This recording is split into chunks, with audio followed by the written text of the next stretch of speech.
So hello guys, balik lagi sama Slow Film. So gimana malam minggu kalian? Sepi? Sendirian? Kasian. So Slow Film mau bawain alur cerita dari film Midsommar. Film ini bercerita tentang sekawanan orang yang masuk ke sebuah desa. Namun diam-diam desa tersebut menyimpan sebuah rahasia yang telah dipendam selama beratus-ratus tahun. So gimana alur ceritanya? Yuk kita langsung masuk aja ke filmnya guys.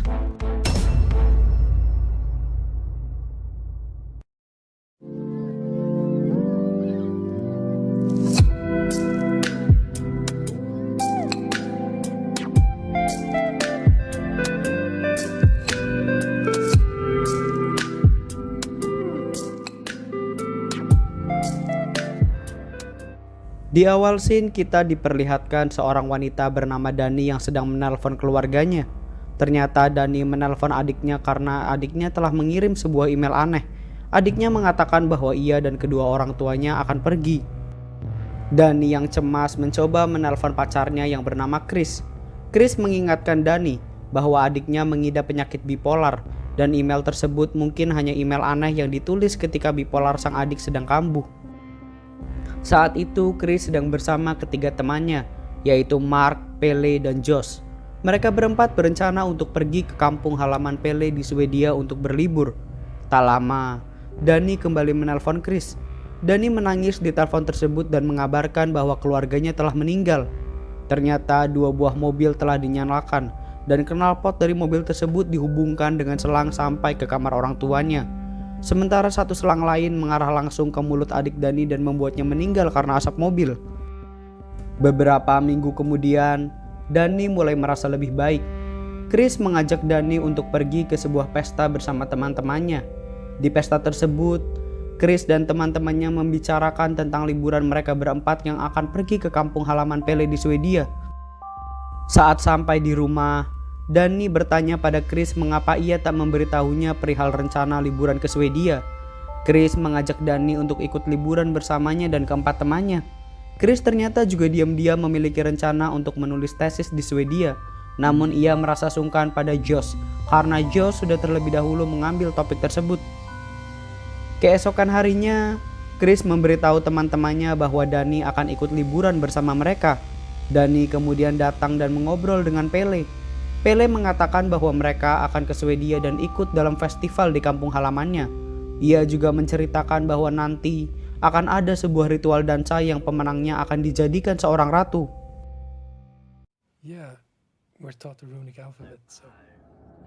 Singkat cerita, mereka pun sampai di Swedia. Ternyata kampung halaman Pelle cukup jauh dari bandara.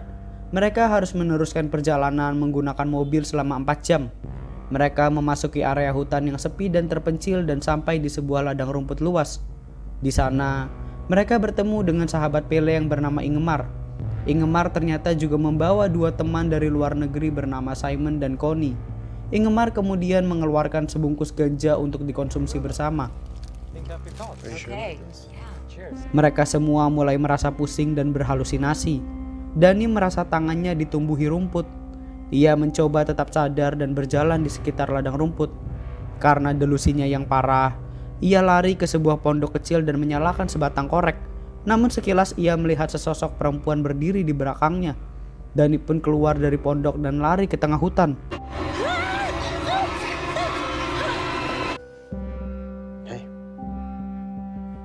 Ia kemudian tersadar di antara teman-temannya. Mereka ternyata menemukan Dani yang pingsan di hutan. Mereka kemudian memutuskan untuk melanjutkan perjalanan sedikit lagi untuk menuju desa Harga.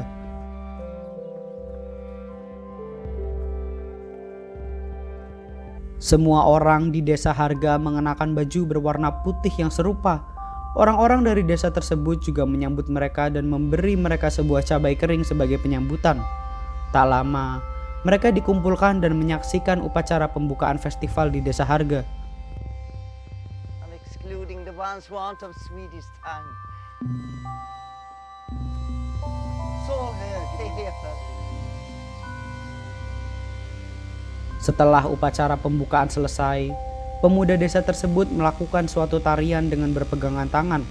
Seorang gadis berambut merah sengaja menyenggol Chris dan mengajaknya untuk ikut menari. Pele dan Ingemar kemudian mengajak mereka berkeliling untuk melihat sekitar desa. Ingemar memperlihatkan teman-temannya suatu kain khas dari desa Harga. Di kain tersebut terdapat lukisan yang memiliki arti bahwa apabila seorang wanita menyukai seorang pria, maka wanita tersebut harus mencukur bulu kemaluannya dan membuat sang pria memakannya. Jika trik itu berhasil, maka sang pria akan terhipnotis dan jatuh cinta pada wanita tersebut. Di desa Harga, orang-orang tidur bersamaan dalam suatu ruangan besar. Pele menceritakan bahwa orang Harga menganggap hidup seperti musim. Anak-anak sampai 18 tahun adalah musim semi, 18 sampai 36 tahun adalah musim panas, 36 sampai 54 tahun adalah musim gugur, dan usia 54 sampai 72 orang tersebut akan menjadi mentor. Dani pun bertanya apa yang terjadi dengan orang yang melewati usia 72, dan Pele memberi isyarat bahwa jika melebihi usia tersebut, maka orang itu harus mati. Di suatu dinding ruangan tersebut, terdapat banyak foto wanita. Rupanya itu adalah foto Ratu Mei. Ratu Mei adalah sebuah gelar yang didapat seorang wanita apabila ia menjadi juara dalam kompetisi menari di festival. Tak lama, Chris mengajak Dani untuk keluar dan bicara. Ternyata Chris telah mempersiapkan sebuah kue ulang tahun untuk Dani.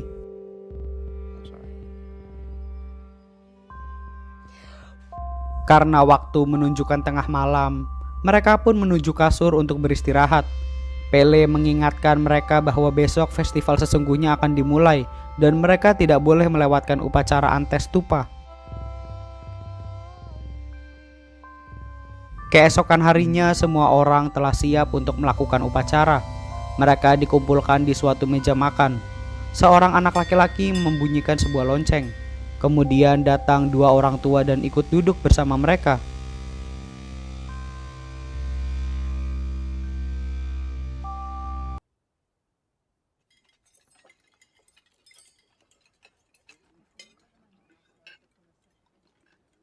Setelah selesai, kedua orang tua tersebut berdiri dan mengatakan beberapa kata yang nampaknya bagian dari upacara.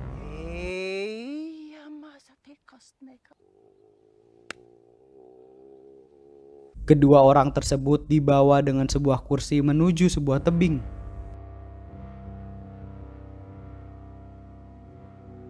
Ternyata kedua orang tua tadi telah diangkat ke atas tebing untuk melakukan ritual selanjutnya. Tangan mereka berdua disayat menggunakan pisau, dan bekas darah tersebut dioleskan ke sebuah batu dengan aksara kuno.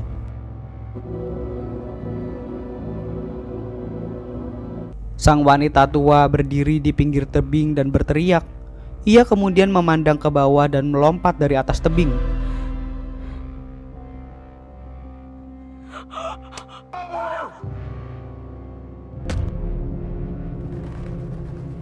Dani yang melihat kejadian tersebut menjadi sangat syok.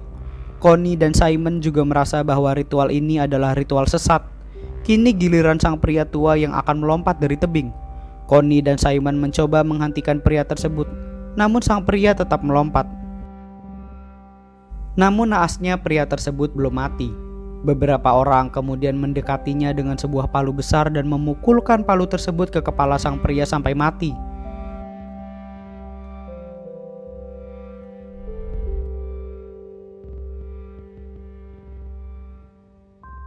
Fuck this! You fucked! Fuck! Simon yang merasa jijik langsung menarik Connie untuk pergi. Ingemar dan seorang ketua adat segera menghampiri mereka dan menjelaskan bahwa sesuatu yang baru saja mereka lihat tadi adalah sebuah adat yang telah ada dari zaman kuno. Menurut penduduk Harga, jiwa manusia akan rusak ketika melebihi usia 72 dan harus segera melakukan bunuh diri. Setelah ritual, mereka berjalan kembali ke desa.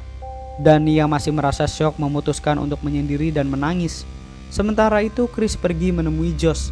Chris mengatakan bahwa ia merasa cukup tertarik dengan desa Harga dan memutuskan akan menuliskan tesisnya di sini. Josh merasa kesal dengan Chris dan menganggap Chris berusaha meniru ide tesisnya. Namun Chris tetap bersikeras dan tetap akan menulis tugas tesisnya di desa Harga. Josh kemudian menemui Pele dan meminta izin untuk menulis kejadian tadi di tesisnya. Namun Pele merasa bahwa hal itu berbahaya dan melarang Josh menulis hal tersebut dalam tesis. Josh yang terus-terusan memohon membuat Pele berjanji bahwa ia akan menanyakan apakah hal tersebut boleh ditulis atau tidak pada petua desa. Mayat dari kedua orang tua tadi yang melakukan bunuh diri pun dibakar. Malamnya ketika semua orang tertidur, Dani terbangun dan melihat teman-temannya sedang mengendap-endap untuk kabur. Ia mengejar teman-temannya dan berlari keluar. Namun ternyata mereka telah masuk ke dalam mobil dan meninggalkan Dani.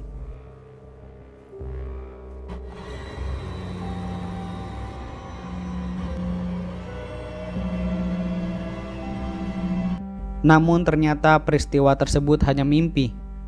Di tengah malam itu juga, seorang wanita berambut merah menaruh sesuatu di bawah kasur Chris. Josh yang masih belum tertidur melihat hal tersebut dan mengambil benda di kasur Chris. Pagi pun tiba. Mayat kedua orang tua yang dibakar telah habis menjadi abu. Josh menghampiri Pele dan menanyakan perihal izin tesisnya pada tetua desa. Ternyata para tetua desa menyetujui penulisan tesis. Namun ia harus menyamarkan nama, tempat, dan nama orang-orang yang terlibat dalam upacara tersebut. Pele juga menanyakan perihal benda yang perempuan rambut merah taruh di bawah kasur Chris. Menurut Pele, itu adalah benda cinta. Orang desa Harga percaya, apabila menaruh benda tersebut di bawah kasur orang yang ia suka, maka orang tersebut dapat jatuh cinta padanya. Dari kejauhan, seseorang berteriak pada Mike. Ternyata Mike tidak sengaja mengencingi pohon leluhur desa Harga dan membuat pria tersebut marah. Connie yang masih terpukul atas kejadian kemarin pergi ke kamar dan mengemasi barang-barangnya. Ia mencari Simon dan akan pulang. Dani yang mengetahui Simon telah meninggalkan Connie menjadi khawatir. Ia takut bahwa Chris akan meninggalkannya juga.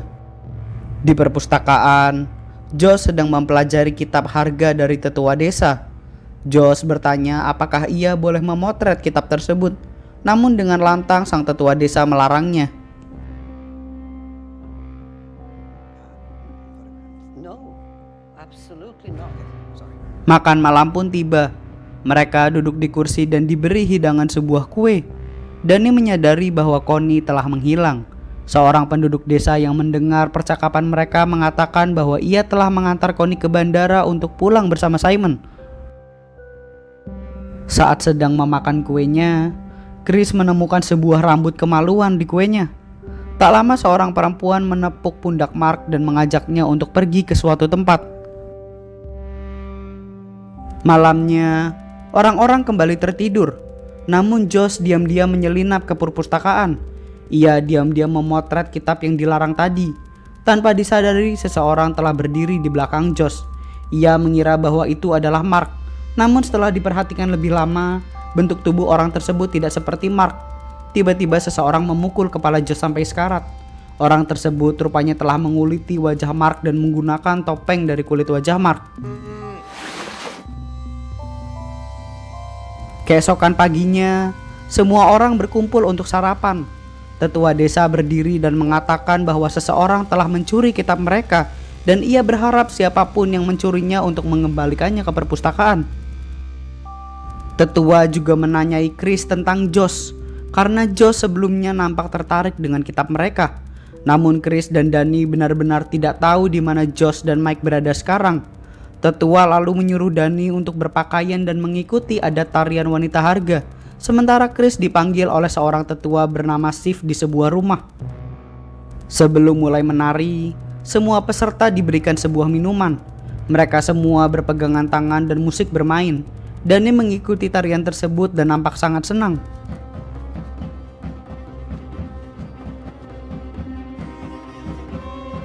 Sedangkan Chris yang berada di tempat lain berbicara empat mata dengan tetua Steve. Chris awalnya mengira bahwa ia akan diinterogasi mengenai hilangnya kitab desa harga. Namun ternyata tetua Steve menanyakan perasaan Chris pada Maja. Chris kemudian keluar dari ruangan tersebut dan menonton Dani beserta gadis yang sedang menari. Satu persatu gadis mulai jatuh dan menyingkir.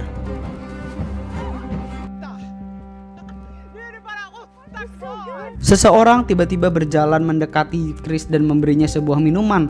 Menurutnya, minuman tersebut akan membuat dia lebih menikmati momen-momen di harga. Chris pun meminum minuman tersebut dengan sekali teguk.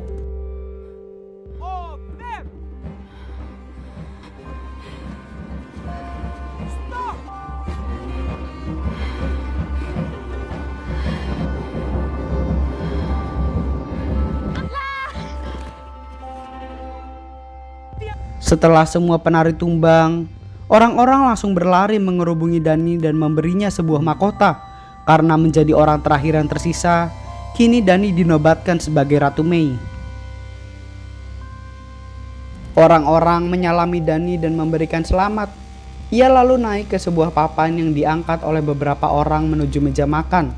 Dani memimpin perjamuan makan, dan seseorang membawakan ikan mentah sebagai tanda keberuntungan. Namun sayangnya Dani tidak dapat memakan ikan tersebut. Chris yang berada di meja makan merasakan pusing di kepalanya akibat minuman yang ia minum tadi. Maja lalu berdiri dan diam-diam memberi isyarat kepada Chris untuk mengikutinya.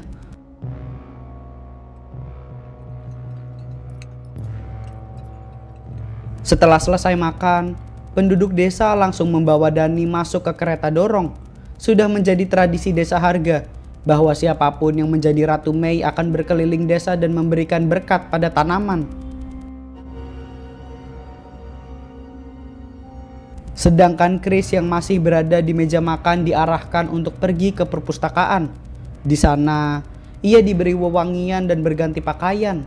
Pintu kemudian dibuka dan terlihat Maja yang berbaring tanpa busana.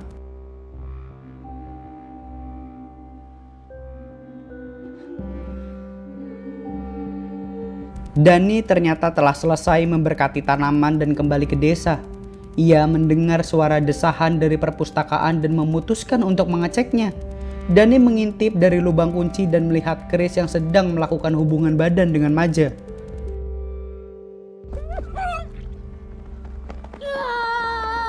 Dani merasa syok dan dikhianati.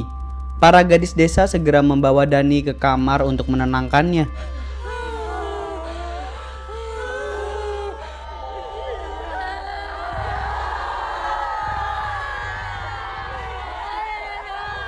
Chris pun ketakutan dan berlari keluar dari perpustakaan. Ia melihat kaki Josh yang tertanam di tanah. Ia menjadi semakin ketakutan dan berlari memasuki sebuah ruangan. Di ruangan tersebut, Chris dikejutkan dengan Simon yang punggungnya telah disobek dan paru-parunya telah dikeluarkan dari tubuh.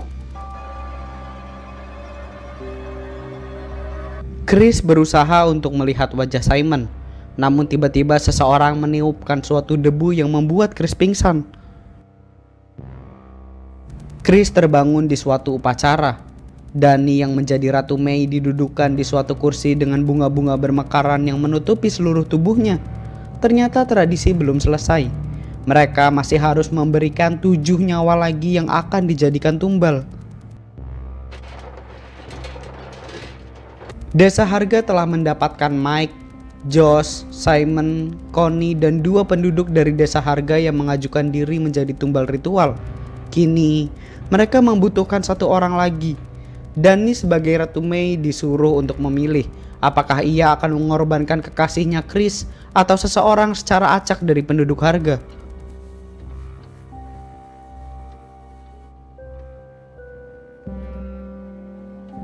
Satu persatu mayat mulai dimasukkan ke sebuah ruangan dan didandani dengan rapi.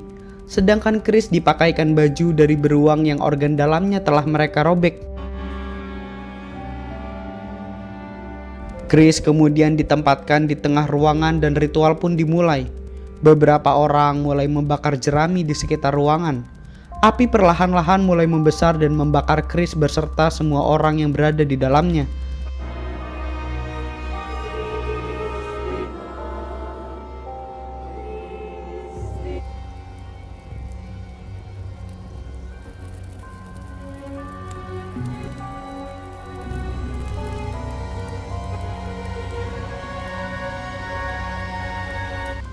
Orang-orang yang berada di luar berteriak seolah ikut menangisi kepergian mereka. Dani juga ikut menangis seperti yang dilakukan penduduk Desa Harga.